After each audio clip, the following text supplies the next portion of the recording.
एकदम दो गले हवे का। जुमा समार के। ए हाथी के नाती मंद के साथ बहिलंद भी बात है। कौन है ये लोग, कहाँ से आते हैं? जेके धासी ले ना उहे पूछेला। ए तो हमारो सुन ले, मारा चोई चोई निकली पोई पोई।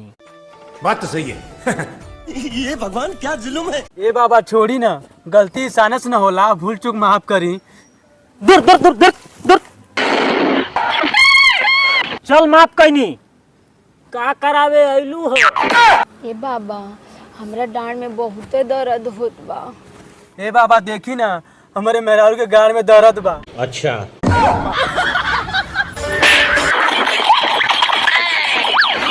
अरे दो गलबा ए, चुप कर सन।